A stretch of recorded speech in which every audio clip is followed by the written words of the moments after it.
тези 5 упражнения може да се каже, че до голяма степен оформих дупето си. Упражнение номер 3 съм сигурна, че не го правите, упражнение номер 4 го правите грешно, а упражнение номер 5 ми е любимо. Така че нека да започваме. Упражнение номер 1 е румънска тяга. Тя натоварва големия седалищен мускул глутеус максимус и задните бедра в тяхната удължена позиция. Относно техниката на изпълнение при това упражнение. Избутайте дупето си назад, седно зад вас има въображаема стена, която искате да докоснете. Свийте умерено коленете си, за да имате повече акцент на дупето, а не само на задните бедра. Главата е желателно да е продължение на гръбначния стълб, а не да гледа напред, тъй като при по-голямата част от хората това води до огъване в областта на кръста. За заучаването на това упражнение може да използвате еластик по този начин. Той не трябва да е прекалено силен, нито прекалено лек, ами трябва да ви дава умерено съпротивление. Така че да ви научи да изнасяте дупето си назад, а след това, като се издигнете нагоре, да го направите посредством дупето и задните бедра. Много е важно при това упражнение през цялото време да държите корема хубаво стегнат и гръбнака в неутрална позиция.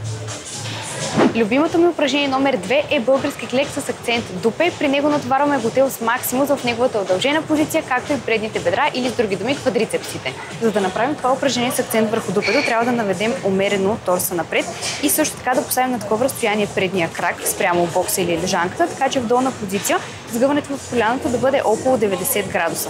По този начин ще можем да акцентираме повече на дупето, тъй като ще имаме повече свиване в тазобедрените стави, което е идеята. И реално, ако сме поставили предния крак на правилното място, плюс ако имаме добър наклон на торса напред, както казахме, ще имаме по-голямо сгъване в тазобедрените стави, което ще направи дупето по-доминантно при изпълнението на това упражнение. Сега ще ви покажа един трик за по-лесно начално наместване. Сядате в края на повърхността, която сте си избрали за това упражнение. Може да са боксове, както е в моя случай, лежанка или каквото и да е друго. Изпъвате крака и там, където ви е петата, де-факто стъпвате. И слагате задния крак, тествате. Това би трябвало да е горе-долу близко до перфектната позиция за изпълнението на това упражнение, но в зависимост от вашите пропорции може да се наложи да отидете малко по-напред или малко по-назад, така че пробвайте как ще ви бъде най-удобно и усещате по-добре дупето. Сега относно мястото, на което трябва да поставите задния си крак. Трябва да бъде не по-високо от височината на коляното ви. Ако изберете горе-долу някаква такава височина, ще трябва да стъпите последния начин. Сега ще ви покажа първо началното наместване, което ви показах.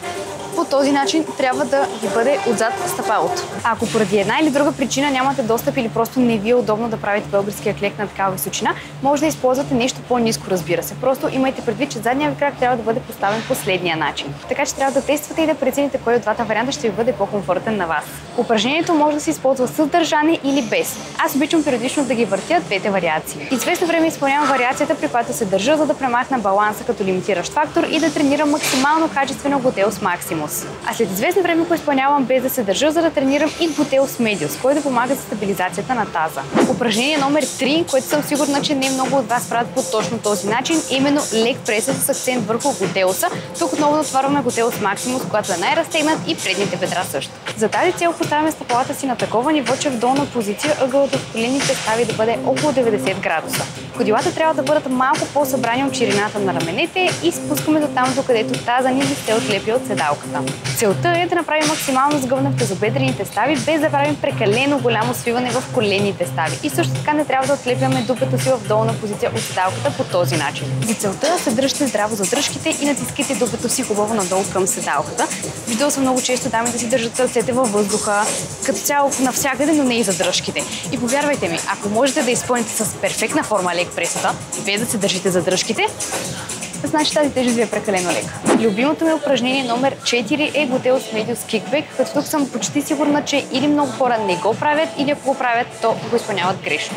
При това упражнение целим да натоварим мускул глутеус медиус или с други думи средния седалищен мускул. Трябва да свалим макрата на скрипеца на по-ниско ниво, като може да бъде най-долу или малко по-високо, например на нивото на трета, четвърта, пета дупка. На мен, честно казано, ми е най-удобна на нивото на четвърта, пета дупка, но трябва просто вие да тествате и да прецените за себе си как ще ви бъде най-комфортно и най-добре ще усещате упражнението. И добре, сега след като вече сме установили на коя височина ни е най-удобно, хващаме се стабилно и с двете ръце много здраво и леко се навеждаме напред. Сложете наглезениците си и завъртете хълките леко навътре. И сега внимавайте. Завъртете се посока работещия крак, с който извършвате движението на около 30 градуса, т.е. посока към кабела. Реално, ако правите с десния крак, се завъртате леко надясно, а ако правите с левия, се завъртате леко наляво. Дръжте също така корема стегнат през цялото време. Това ще ви помогне да не се огъвате в кръста и да извършите движението само от тазобедрената става. Кракът, който е на земята, може да бъде много леко свит, а кракът, с който извършвате движението, също може да бъде леко свит, но тук трябва да тествате и да прецените как усещате най-добре глутеуса. Движението на крака трябва да бъде леко диагонално, т.е. назад и леко в страни. Де-факто маха назад с крака трябва да е на около 30 градуса в страни, а когато го връщате напред, той трябва да влезе и леко навътре. Ето се справка и как изглежда класическия глутеус кикбек, който повечето от вас познават, и как трябва да изглежда глутеус медиус кикбек.